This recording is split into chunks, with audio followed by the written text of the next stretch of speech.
Shri IB Satheesh, നോക്കൂ, അങ്ങനെ പ്രതിപക്ഷ നേതാവ് വാക്കൌട്ട് പ്രസംഗം നടത്തുമ്പോൾ ചരിത്രത്തിൽ മുൻവിധത്തിൽ ഇല്ലാത്ത തരത്തിൽ സ്പീക്കർ അവിടെ ഒരു റൂളിംഗ് നടത്തുന്നു. ആ വിധത്തിൽ ഒരു തരത്തിലും അനുവദിക്കപ്പെടാൻ പാടില്ലാത്ത തരത്തിൽ ഒരു ഇടപെടൽ ഉണ്ടാകുന്നു. പ്രതിപക്ഷ നേതാവിന്റെ തന്നെ വാക്കുകളിൽ പറഞ്ഞാൽ അദ്ദേഹത്തിന്റെ സംസാരത്തെയും മറുപടികളെയും മുഖ്യമന്ത്രി ഭയക്കുന്നു, അതിനാൽ സ്പീക്കർ ഉപയോഗിച്ച് അതിനെ തടയുന്നു എന്നുള്ളതാണ്. അങ്ങനെ ഒരു ഭയം എന്തിനാണ് പ്രതിപക്ഷ നേതാവിനോട്? അഡ്വക്കേറ്റ് വസന്ത് സിറിയക്കിൻ്റെ വാദം ഒരൊറ്റ കാര്യത്തിൽ മാത്രമാണ്. പ്രതിപക്ഷ നേതാവിനെ പ്ലീസ് കൺക്ലൂഡ് എന്ന് പറഞ്ഞ് വിലക്കി. അത് ചെയ്യാൻ പാടില്ലായിരുന്നു. ആ ഒരൊറ്റ പോയിന്റ് മാത്രമേ വസന്ത് പറയുന്നുള്ളൂ. അത് സമ്മതിക്കാം. നിങ്ങൾക്ക് പ്രതിപക്ഷത്തിന് അതീന്ദ്രിയ ധ്യാനം അല്ലെങ്കിൽ അത്തരം കഴിവുള്ളവരാണോ? അങ്ങനെ സ്പീക്കർ പറയുമെന്നും പ്രതിപക്ഷ നേതാവ് ക്ഷുഭിതനാകുമെന്നും നേരത്തെ മനസ്സിലാക്കി പ്ലക്കാർഡുകളും ബാനറുകളുമായി വന്നതാണോ? നിങ്ങൾക്ക് മറ്റൊരു കാര്യം പറയാനില്ലല്ലോ. ഇന്നത്തെ ബഹളം, ഇന്ന് യഥാർത്ഥത്തിൽ നിയമസഭയിൽ എന്തെല്ലാം നടപടിക്രമങ്ങൾ പൂർത്തിയാക്കേണ്ടതായിരുന്നു. 2024-25 ധനകാര്യ വർഷത്തെ അവസാന ഉപധനാഭ്യർത്ഥനകൾ അവതരിപ്പിക്കലും ചർച്ചയും, മലബാർ മേഖലയിലെ ടൂറിസവുമായി ബന്ധപ്പെട്ട ബഹുമാന്യനായ ശ്രീ KT ജലീലിൻ്റെ ശ്രദ്ധ ക്ഷണിക്കൽ, സബ്മിഷൻ, വളരെ പ്രധാനപ്പെട്ടൊരു സബ്മിഷൻ, പാതിവില തട്ടിപ്പുമായി ബന്ധപ്പെട്ട് പ്രതിപക്ഷ നേതാവ് തന്നെ കൊടുത്ത നോട്ടീസിൻ്റെ അടിസ്ഥാനത്തിൽ നടക്കേണ്ട സബ്മിഷൻ. ഇന്ന് ഗാലറിയിൽ, സ്പീക്കേഴ്സ് ഗാലറിയിലും നിരവധി വിശിഷ്ടാതികളുണ്ടായിരുന്നു. അത് വയോജന കമ്മീഷൻ ഓർഡിനൻസ് നിയമമാക്കുന്നതുമായി ബന്ധപ്പെട്ട ചർച്ച നടക്കേണ്ടതായിരുന്നു.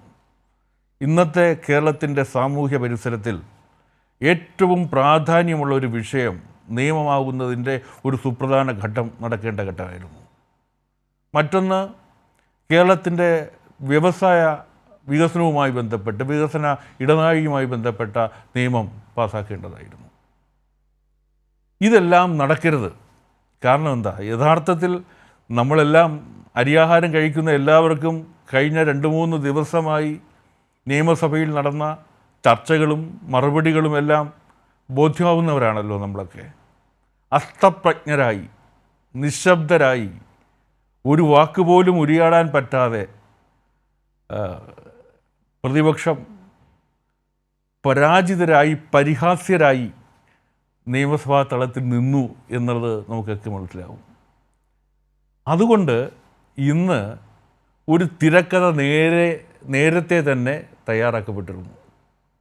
ഞാൻ ആലോചിച്ചു പോകുന്നത്, പ്ലീസ് കൺക്ലൂഡ് എന്ന് സ്പീക്കർ പറയാതിരുന്നു എങ്കിൽ ഇന്നത്തെ പ്രതിപക്ഷം ഏത് അവസ്ഥയിൽ എത്തപ്പെടുമായിരുന്നു എന്നാണ്. അല്ല, വാക്കൌട്ട് പ്രസംഗത്തിൽ അങ്ങനെ ഒരു ഓർമ്മപ്പെടുത്തൽ അല്ലെങ്കിൽ അങ്ങനെ ഒരു സമയം നിശ്ചയിച്ചുള്ള ഇടപെടൽ സ്പീക്കറിന്റെ ഭാഗത്തുനിന്ന് ഉണ്ടാകരുത് എന്നുള്ളതാണ് പ്രതിപക്ഷം പറയുന്നത്. നമ്മുടെ ഇന്ന് അവസാനത്തെ ദിവസമാണ്. ഞാൻ പറഞ്ഞു, 2 ബില്ലുകൾ അടക്കം പാസ്സാക്കേണ്ടതാണ്, സബ്ജക്റ്റ് കമ്മിറ്റിക്ക് അയക്കേണ്ടതാണ്. സ്വാഭാവികമായും ഇപ്പോൾ കുറച്ചു കാലമായി അത്യാവശ്യം നിയന്ത്രണങ്ങൾ എല്ലാവരും പാലിക്കുന്നുണ്ട്. ഞങ്ങൾക്ക് പോലും ഒരു മിനിറ്റ് പോലും, ഒരു സെക്കൻഡ് പോലും ചെയർ കൂടുതൽ സമയം അനുവദിക്കാറില്ല. അനുവദിക്കുന്നത് നിരവധി MLA-മാരുടെ ചർച്ചകൾക്ക് ശേഷം മന്ത്രിമാർ മറുപടി പറയുന്ന ഘട്ടത്തിലാണ്. ഈ ഉന്നയിക്കപ്പെട്ട പ്രശ്നങ്ങളെ സംബന്ധിച്ച മറുപടി എന്ന നിലയ്ക്ക് സമയം അനുവദിക്കുന്നു എന്നതൊഴികെ മന്ത്രിമാരുടെ മറുപടിയിൽ പോലും, ഇപ്പോൾ ആദ്യത്തെ 0 അവറിൽ പോലും ഉത്തരം നീളുമ്പോൾ മന്ത്രിമാരോട് ഉത്തരം മേശപ്പുറത്ത് വയ്ക്കാനാണ്, ടേബിൾ ചെയ്യാനാണ് സ്പീക്കർ നിർദ്ദേശിക്കുന്നത്. മന്ത്രിമാർ അത് അനുസരിക്കാറുണ്ട്, ആ നിർദ്ദേശം സ്വീകരിക്കാറുണ്ട്. ഇവിടെ വാക്കൗട്ട് പ്രസംഗം, ഇവിടെ ഒരംഗം നോട്ടീസ് കൊടുക്കുന്നു, ബന്ധപ്പെട്ട മന്ത്രി മറുപടി പറയുന്നു, അതിനുശേഷം ആ അംഗം സംസാരിക്കുന്നു, അതിനുശേഷമാണ് വാക്കൗട്ട് പ്രസംഗം. വാക്കൗട്ട് നടത്താൻ പോകുന്നു, അതിൻ്റെ കാര്യകാരണങ്ങൾ വിശദീകരിച്ചുകൊണ്ട് ദീർഘമായി സംസാരിക്കുക. അതിൽ വിലക്കിയതല്ല, സ്പീക്കറുടെ മൈക്ക് ഓഫ് ചെയ്തില്ലല്ലോ, അല്ല ബഹുമാനപ്പെട്ട പ്രതിപക്ഷ നേതാവിൻ്റെ മൈക്ക് ഓഫ് ചെയ്തില്ലല്ലോ സ്പീക്കർ, വിലക്കിയില്ലല്ലോ, നിയന്ത്രിച്ചില്ലല്ലോ. പ്ലീസ് കൺക്ലൂഡ് എന്ന് അഭ്യർത്ഥിച്ചു പോയി. പ്രതിപക്ഷത്തിൻ്റെ സ്വഭാവത്തിൽ വന്നിരിക്കുന്ന മാറ്റം, വാദിച്ച് വാദിച്ച് സ്വയം തോൽക്കുന്ന ആളുകൾക്ക് സമനില തെറ്റിയിരിക്കുന്നു, തലജല വിഭ്രാന്തി പിടിപെട്ടിരിക്കുന്നു. അതിൻ്റെ ഏറ്റവും പ്രകടനമാണ് ഇന്ന് നിയമസഭയിൽ നടത്തിയത്.